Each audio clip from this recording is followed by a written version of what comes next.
রাজ্য কমিশনের ফুল বেঞ্চ কলকাতায় মুখ্য নির্বাচন কমিশনার গণেশ কুমার আর ভোট প্রস্তুতি নিয়ে আজ ও কাল দফায় দফায় বৈঠক। ভোটের প্রস্তুতির পাশাপাশি এসআইআর নিয়েও আলোচনা রয়েছে। সরাসরি চলে যাব, প্রতিনিধি রয়েছে আমার সঙ্গে প্রীতি, এবং কথা বলবো প্রীতির সঙ্গে।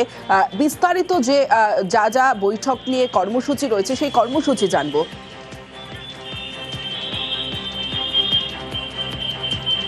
দেখো, রাজ্যে যখন এসআইআর প্রক্রিয়া চলছে এবং এসআইআর প্রক্রিয়ার একেবারে শেষ লগ্ন বলা চলে, তখন রাজ্যে এসেছে একেবারে ফুল বেঞ্চ, কমিশনের ফুল বেঞ্চ। এবং গণেশ কুমার তিনি সকালবেলা কালীঘাট মন্দিরে পুজো দিয়ে ইতিমধ্যে একেবারে রাজারহাটের যে হোটেল রয়েছে সেই হোটেলে প্রবেশ করেছেন। এখানে কিন্তু সর্বদলীয় বৈঠক এবং যা কর্মসূচি রয়েছে এই হোটেলেই রয়েছে। এবং তোমাকে আমাকে স্পেসিফিক্যালি জানিয়ে রাখি যে সকাল 10টা থেকে সর্বদলীয় বৈঠক রয়েছে।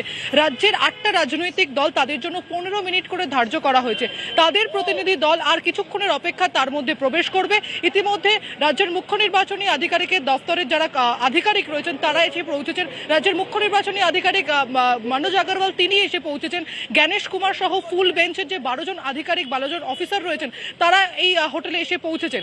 আর কিছুক্ষণের অপেক্ষা সকাল 10টা থেকে এই সর্বদলীয় বৈঠক, এবং তারপরে এই সর্বদলীয় বৈঠকের পর কিন্তু রাজ্যের যে সমস্ত জেলা রয়েছে তাদের যে পুলিশ সুপাররা রয়েছেন, পুলিশ কমিশনাররা রয়েছেন, তাদের সঙ্গে বৈঠক হবে। এছাড়াও যে ডিপ্লয়মেন্ট অর্থাৎ কেন্দ্রীয় বাহিনী ডিপ্লয়মেন্ট, সেই কেন্দ্রীয় বাহিনীর ডিপ্লয়মেন্ট নিয়েও কিন্তু একেবারে বৈঠক হতে চলেছে। অন্যদিকে ডিইওদের সঙ্গেও কিন্তু কথা হবে। তুমি জানো যে এখন এসআইআর পর্ব চলছে রাজ্যে, এবং এই এসআইআর পর্বের ম্যাক্সিমাম পোর্শনটা কিন্তু এখন জুডিশিয়াল অফিসাররা তারা একেবারে তাদের আন্ডারটেকিং বলা চলে, তারা এখন দেখছেন।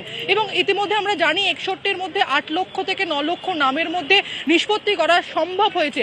গণেশ কুমার সহ অন্যান্য বেঞ্চে যারা আধিকারিকরা এসছেন তারা কিন্তু আজকে মুখ্য নির্বাচনী আধিকারিকদের থেকে জানতে চাইবেন যে ঠিক কতদূর এই এসআইআর পর্বের কাজ হয়েছে এবং কবে এই যে কত দফায় ভোট হতে পারে এবং নির্বাচনের সংক্রান্ত বিস্তারিত যে সমস্ত আপডেট, এই আপডেট কিন্তু এই যে বৈঠক রয়েছে সেই বৈঠকে আলোচনা হতে পারে বলে এমনটাই জানা যাচ্ছে। এবং আগামীকালও কিন্তু একাধিক কর্মসূচি রয়েছে, এবং তারপরে 12:30 থেকে 1টা নাগাদ যে অফিসিয়াল প্রেস কনফারেন্স, সেই অফিসিয়াল প্রেস কনফারেন্স করা হবে। অর্থাৎ দফায় দফায় বৈঠক রয়েছে। এবং গতকালই আমরা দেখলাম যে কলকাতায় পৌঁছেই বৈঠক করেন মুখ্য নির্বাচন কমিশনার, রাজ্যের মুখ্য নির্বাচনী আধিকারিকের সঙ্গে বৈঠক। আর সেই বৈঠকের নির্দেশ কি, কোন কোন বিষয়ে সেই বৈঠকে আলোচনা হয়েছে জানাবে সোমরাজ।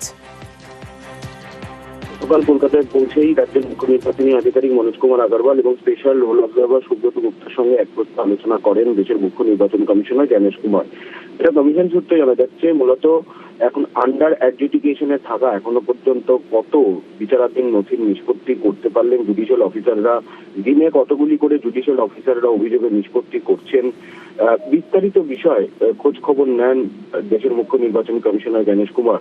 রাজ্যের মুখ্য নির্বাচনী আধিকারিক এবং স্পেশাল রোল অবজারভারের থেকে বিস্তারিত রিপোর্ট নেন বলে কমিশন সূত্রে জানা যাচ্ছে। বিশেষ করে জেলা ধরে ধরে তুমি জানো যে মুর্শিদাবাদ এবং মালদা জেলায় সব থেকে বেশি আন্ডার অ্যাডজুডিকেশনের সংখ্যা রয়েছে। তাই গোটা বিষয়টি নিয়ে সামগ্রিকভাবে খোঁজখবর নেন দেশের মুখ্য নির্বাচন কমিশনার এবং রাজ্যের মুখ্য নির্বাচনী আধিকারিক ও স্পেশাল রোল অবজারভারকে তিনি বলেন যে জাতীয় নির্বাচন কমিশন সব রকম ভাবে তাদের পাশে রয়েছে। অর্থাৎ এখনো পর্যন্ত আন্ডার অ্যাডজুডিকেশনে থাকা কত নথি নিষ্পত্তি করতে পারলেন জুডিশিয়াল অফিসাররা, সেই বিষয়ে বিস্তারিত খোঁজখবর ও রিপোর্ট নেন দেশের মুখ্য নির্বাচন কমিশনার বলে কমিশন সূত্রে খবর। বেশ।